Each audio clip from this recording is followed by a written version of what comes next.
Hey everyone, today I want to talk about the things that people do in the pain world, specifically the CRPS, complex regional pain syndrome world, the TMS world, that get a lot of people into trouble. Now, what I'm going to talk about in this video is going to be very difficult for many people to hear because it's going to go against the grain of the majority of the recommendations that are out there surrounding pain. Before I go any further, please subscribe, hit that like button down below. Please email us at phil@ocdrecovery.com. Now, there's no way to quantify what is actually happening. I call it NSS, nociceptive system sensitization. That can happen after an emotional traumatic experience, after a botched surgery. It's very similar to standard sensory motor OCD. The terms themselves and how we quantify them in explanations don't actually matter.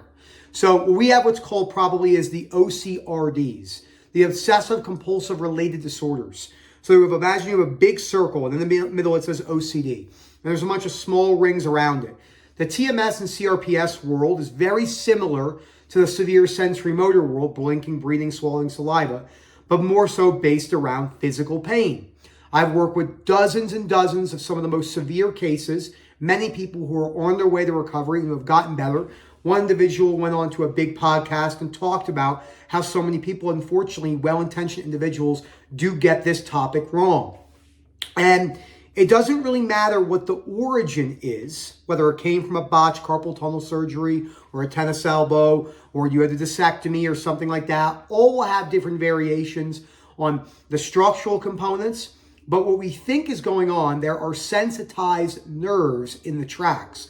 Whether it's strictly in the central nervous system, certain aspects in the peripheral nervous system, more than likely everywhere in different segments. When you look at something that's a compartmentalized CRPS, it could be just in one area, one block, but the nervous system more than likely is involved in all angles. And I'm not some neurology expert, but you don't really need to know all of that. What you do need to know is this. If you're trying to get rid of your pain, there is a difference between pain-free, which does not exist. Even when you're recovered, humans feel pain. Last night was a great example. I tweaked something in my rhomboid, and last night I could not sleep. I might have slept a combined 1 hour last night. I felt bad. I kept kicking my dog. I was like spasming in the end. I didn't go to bed with it, so I think I maybe just moved and tweaked it the wrong way. And I could feel it right now. It's so if I do like retraction, protraction, it's just spasmed on me right there. So your goal is never to get to pain-free. Your goal is to be free of pain. Now, Dr. Don Murphy, who I think is one of the most influential pain researchers, a chiropractor by trade, works at Brown University in their med school. I do believe he teaches still their spine department and for their med school, their pain and research department, but I'm not sure. And then you have the TMS world with Dr. John Sorno in the 70s when that came out, and a lot of people who do mean well, but they're leading you in the wrong direction. Stuff like somatic tracking, nightmare, never needs to happen.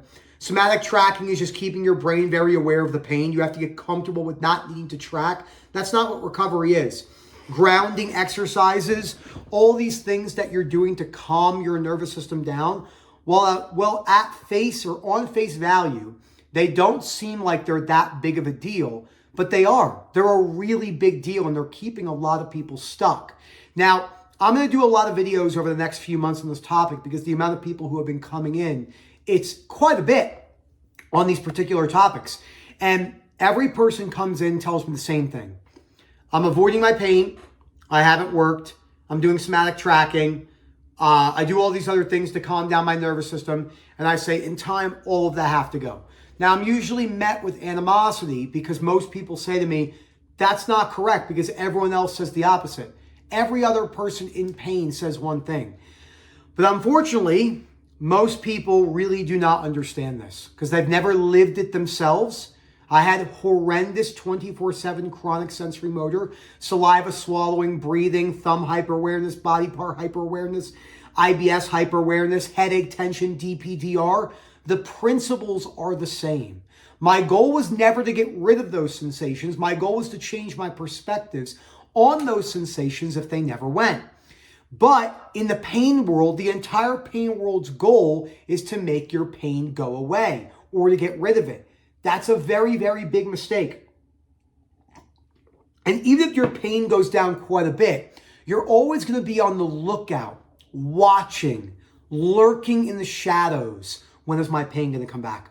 Oh my gosh, is my pain going to come back? Oh my gosh, my pain, I can't do that because my pain's going to come back. No, I can't go snowboarding and skiing if my pain comes back. That is not a life to live. Super important to look at it from that reality. And I'm telling you, a lot of people get this wrong. I got this wrong for a very long time. And I started reading books on the very few people, in my opinion, who do understand this. And you could tell, like I said, the approach, the explanation, whether they're talking to you on the first call, whether you're there for treatment, whether you're working with us. If they're trying to get you the pain-free, you are more than likely moving in the right direction. There is no such thing as a human who does not experience pain.